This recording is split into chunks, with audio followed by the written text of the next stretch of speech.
Morning, guys. It's Tuesday morning. Good morning. I hope everybody is having a good day so far. Um, the sun's not out, but it's extremely hot. It's still hot and close and humid, so I'm trying to keep cool. I've got the fans on. So, about 20 past 9 ish, I took Max out for a walk. Um, his morning walk, we always go out in the morning at some point, early morning, late morning at some point.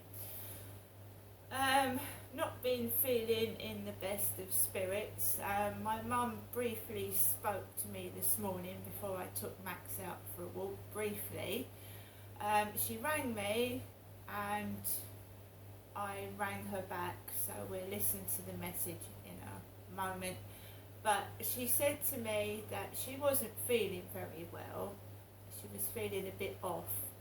I said I was feeling off as well, and I am. I'm feeling a bit, the heat is getting to me now. It's very, very hot in this flat at night and I can't sleep very well. So I said that I would go up to my mum's today. My mum's going to arrange a taxi, but I don't want any arguments. This isn't a game. This is my life and I don't want to get stressed. So if I feel that it's too much for me, I should go into my mum's back garden and count to 10.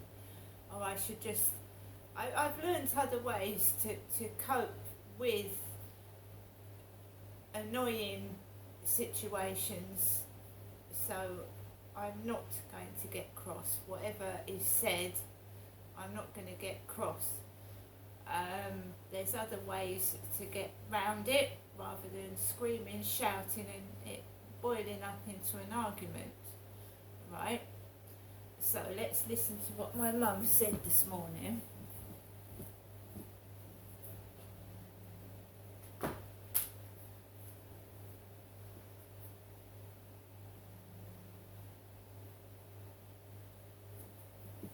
Your EE voicemail. You have 2 new messages and 27 saved messages. First new message. Received yesterday at 7:59. Message deleted. Next new message. Received today at 8:40 a.m. Hello, Janessa. It's me, your mum, Jennifer, speaking to you from my landline phone to you, Janessa. Just giving you a telephone call this Tuesday morning. Can you ring me to let me know if you're coming up today? I would love to see you. In any case, I'll ring you up a little bit later on anyway. So I hope you come up. Be nice to see you, but it's up to you. Okay, Janessa, bye for now. Right, so that's my mum's phone call to me this morning. I've just put some orange juice in this cup. I'm laying off the bananas. I've had really, really, really bad heartburn for about 2 or 3 days. It's been quite severe. The heat's exacerbating things. So yeah, I took Max out for a walk this morning. The field was actually full of people, lots of people walking about, enjoying the lovely weather. I'm on my own and I walk my dog, and I'm happy to be by myself at the moment, working through things as you do. And I've got to be happy with myself before I can accept someone else into my life. And I think at the moment I'm trying to work on what has actually happened. A lot has gone on in my life. A lot of harm has happened to me, and you know, I've got to trust somebody first before I let them into my life. You can't just like meet someone, have them straight into your life without knowing them, without knowing what they're like, and you have to trust somebody. And at the moment, you just, what some men do to me is just not right. Like, I'll meet someone and I get all the wrong ones. They start saying they love me within 2 or 3 minutes of meeting me. Then they want to come back to my place. Then they want to just, as one of my caseworkers from years ago said, they just want to sleep with you and then go away. That is what some men do. Say they love you and then they sleep with you and you never see them again. That's all I was getting, and I don't want that. The person that's bullying me and intimidating me has got the wrong idea about me inside their head.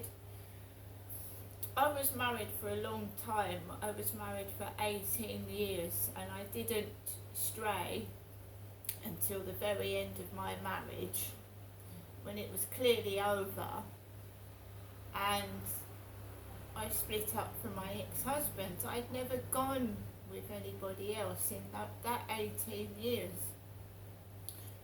Not until the very, very end, when you know things are over and it's not working and you've tried everything and your partner won't listen, so you've just got to move on. When I left my husband, I was very, very lonely. I was in need of help. I was vulnerable. I wasn't getting the help I needed, and I made mistakes. Everybody makes mistakes, right? I didn't want to be lonely. I didn't want to be on my own, so I was going with anybody just to have a bit of company, and these men were using me to their advantage. And I got into some very, very dangerous situations, which I know now were dangerous. But when you're younger, you learn. You have to learn. You live and you learn. And I've learned now. I still feel like I'm being controlled in a certain way. I'm an adult. But, you know, I'm using this opportunity to write down my feelings, write down what I've been through, and try and understand, forgive, forget, and move on. So I'm going up to see my mum. My mum is in a similar position to myself, except she's 22 years older than me. And it's difficult for an older woman, when she's gone through similar things to myself, to move on, because being nearly 80, it's really difficult. My dad left my mum in a mess. So she's still angry, she's still upset, and he's left her on her own. But I think she's coping all right for an older lady. She's full of she's more outgoing than myself. I like to keep myself to myself. I'm not loud and I'm not aggressive. I like to keep myself to myself. And contrary to what some people say, I don't like attention. Talking to a camera is not talking to people. It's like my cat's just jumped on the chair and knocked everything off. I don't like to be the centre of attention. You see, I'm talking to a camera. It's just me and the camera. It's different when you're talking to a load of people. I don't like attention. I never have. So people don't really know me. They judge me, but they don't know me. They don't know me.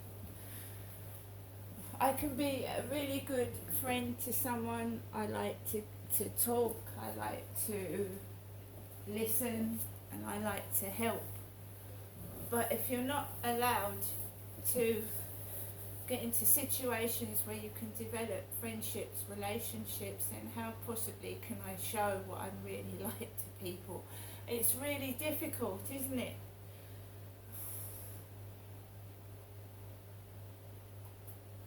I sometimes feel like I'm being treated like a 2-year-old. And on other occasions when I've been used and abused, I feel like I've been treated like some kind of porn slut. you see, you've got on one hand, you feel like you're trapped indoors, and then on the other hand, what was happening years ago, I was being used by men and mistreated, and because I'd learnt, you know, my dad used to beat me, subject me to sexual things I didn't want to do, then somehow I keep meeting men that do the same things as my dad did to me, and I don't want that either. You see? I don't know whether I'm projecting that and attracting the wrong type of bloke, but I don't want somebody putting their hands all over me when I first meet them. When you hear of real relationships, they develop over time, and I'm just getting men that just want to just grab hold of me and do everything in a day and bugger off, and that's not what I want.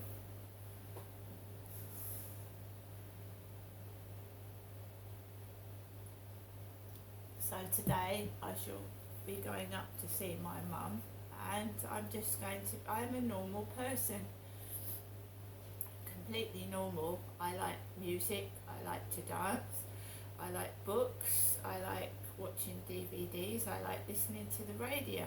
Of course I'd like to share my life with somebody. I've got a lot to give, but if I'm not put in an opportunity where I can meet somebody like that, I'm not going to meet anyone. These dating sites, they're all very well if people are genuine, but there are scammers out there. There are people after your money. There are people that want to abuse you and use you as for sex. Like, they might not be getting it from their wife, they might not be getting it from their girlfriend, so they think they can pick someone off a dating site and live out their fantasies with someone off of a dating site. So, I mean, it works for some, dating sites work for some. If you just want fun and that person just wants fun, that's fair enough, but that's not what I'm after. I am now going to get on with the rest of my day. My mum is going to ring me when the taxi's on its way. I'm just trying to prove that what was done to me was wrong. I'm not mentally ill, as in I've got paranoid delusions or anything like that. I was abused as a child, and when I first came down to Chatham, I was very, very angry. Everything had been taken away from me, my home, my child, everything, and I was angry, and that's natural for what I'd been through. I don't want to act like that. I want to try and understand why these people did those things to me, what went on. I really just want the truth.